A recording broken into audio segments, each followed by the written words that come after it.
Hey you, and welcome back to the Deep Dive. So today we're getting into something, well, pretty relatable, I think. That whole experience of having a crush Oh, yeah. and doing those little mental calculations, hoping you'll just sort of happen to bump into them. Definitely. That little jolt, right? When you think you might just cross paths with someone you're interested in. Exactly. And we're going to focus on a very specific scene today. The classic accidental morning walk encounter. Maybe your route changes slightly, or suddenly you're really into sunrises.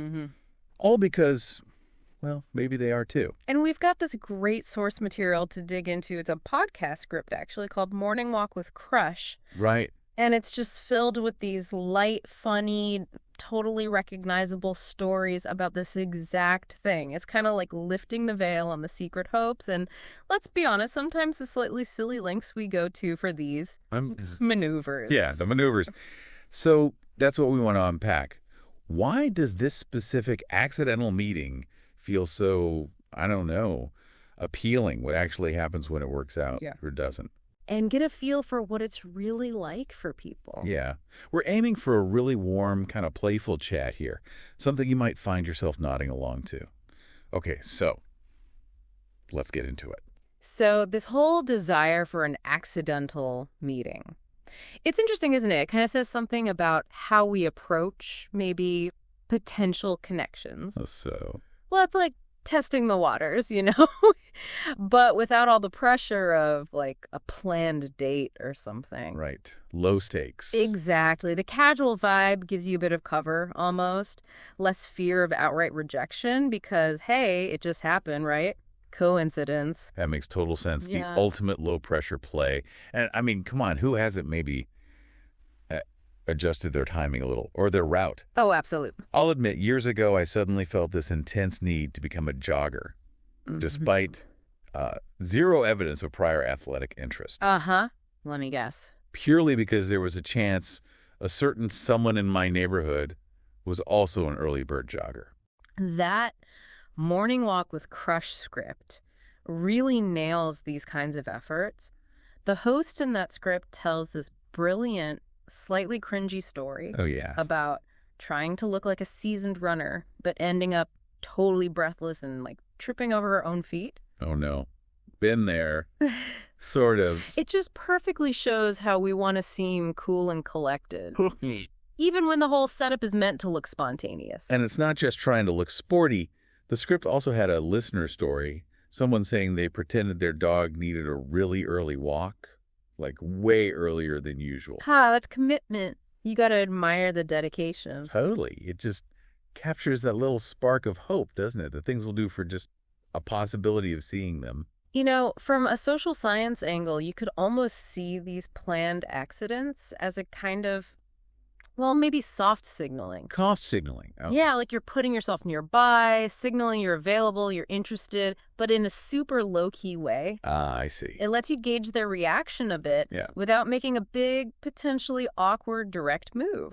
And then, when it does happen, that moment you actually see them, the oh, hey moment, isn't there just this little flutter, even if it's just a nod? Oh, definitely. That physical reaction you're talking about, Yeah. it's probably tied into dopamine release. Ah, the brain chemicals. Pleasure, reward, the anticipation, and then the actual encounter, brief as it might be, can trigger that feeling, which, of course, makes you want it again. But then, almost immediately, the potential for awkwardness just rushes in, doesn't it? Suddenly you're aware of your hair, you just spill coffee on your shirt, and, oh God, what do I say? Anything. Just say something not completely weird. And that brings us to a really practical point, actually. How do you handle these moments, if it happens, planned or not? Yeah, good question.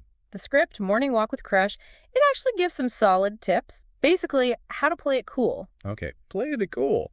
Tip number 1. Keep the chat light. Natural, easy stuff. Like? The weather, nice morning, or did you see that bird? Or if they have a dog, comment on the dog.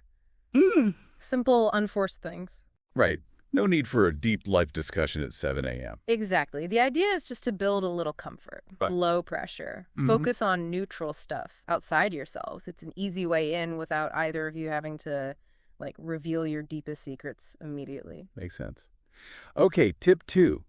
Body language. This is a big one. Huh. Making eye contact, maybe walking alongside them for a bit if it feels right. It shows you're open, engaged. And what not to do. Crucially, yeah, avoid crossing your arms or looking away too much. Those closed off signals. You want to seem approachable, right?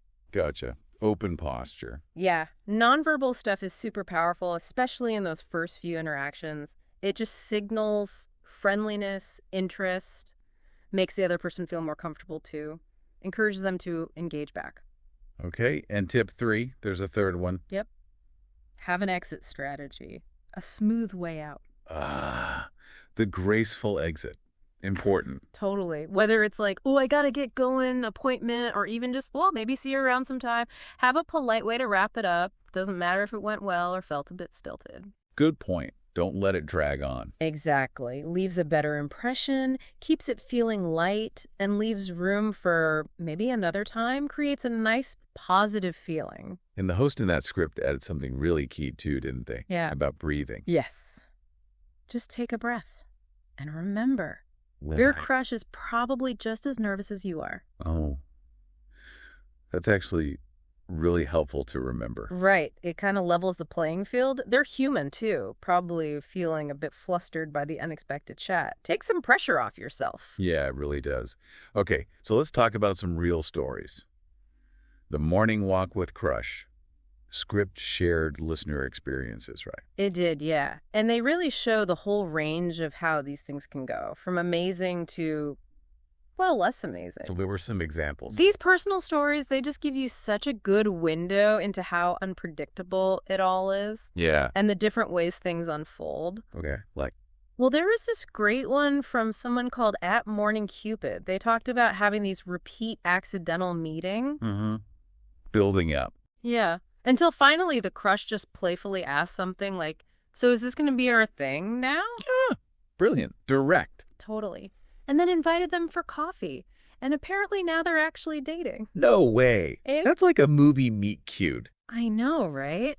It just shows how those little random seeming moments can actually build something. Familiarity, comfort, enough for someone to take the next step. The humor in the question suggests they'd already built a nice little rapport. That's awesome. Okay, what else? Were there, like, less successful ones? Or different challenges? Well, there was a question from someone at Shy Walker. They just felt way too nervous to even say hi. Just total freeze up. Oh, I feel that. Oh, So right. relatable. What was the advice? Super simple, actually. Just start with a smile and maybe a good morning. That's it. Yeah. Low stakes, right? Just acknowledging they exist. Friendly nod. Doesn't require a whole conversation you're not ready for. That's actually really smart. Small steps. Exactly. That tiny gesture can be pretty powerful. Shows friendliness, acknowledges them, but without needing, like, massive amounts of courage right then and there. Opens the door, maybe, for later, without feeling too exposed. These stories, they really just show how common this whole thing is, don't they? Yeah. Whether you're the one doing the strategic walk planning. Or the one just trying to manage saying hello without your voice cracking. Yeah. Internal jitters versus external maneuvers. And they show the different results, too, you know? Not every crush walk leads to dating, Yeah. obviously. But every little interaction, even just eye contact, it's still a moment of, like, human connection, a little spark of possibility. So wrapping this up then, we kind of walked through this whole relatable thing, right? Wanting those accidental bump-ins on the morning walk. Yeah, looked at maybe why we do it, how to handle it if it happens. We've heard some real stories, some sweet, some kind of funny and awkward. I think the main takeaways are, you know, this desire for a casual connection, super common. These spontaneous moments often have a little bit of planning behind them. A little nudge to fate. Maybe. And that even really brief, genuine interactions can mean something. Hold potential. And for you listening, have you done this? Have you ever, adjusted your morning routine hoping for a sighting? Maybe you're smiling right now, remembering a story. It brings up an interesting thought, actually, for you to chew on. What is it about the morning walk? Why that specific time or activity? Is it the fresh start vibe, the quiet, The fact that you're both just starting the day, something else. Definitely something to ponder on your next stroll. And hey, speaking of stories, Yeah. that podcast we used as source material, Morning Walk with Crush, Yeah. they actually ask listeners to send in voice messages about their own unplanned encounters. Oh, that's a cool idea. We thought so too. And, well, we'd love to hear your stories as well. If you've got a good accidental bump-in tale, maybe we could feature it in a future deep dive. Yeah, absolutely. Your experiences add so much. They give different angles, help us understand this whole thing even better. We might definitely include some listener stories next time. Totally. So keep enjoying those walks, whether they're morning, noon, or night. And, keep those hopeful possibilities in mind. You never know. Who knows what other interesting bits of our social lives we might explore in future deep dives, maybe sparked by something you share.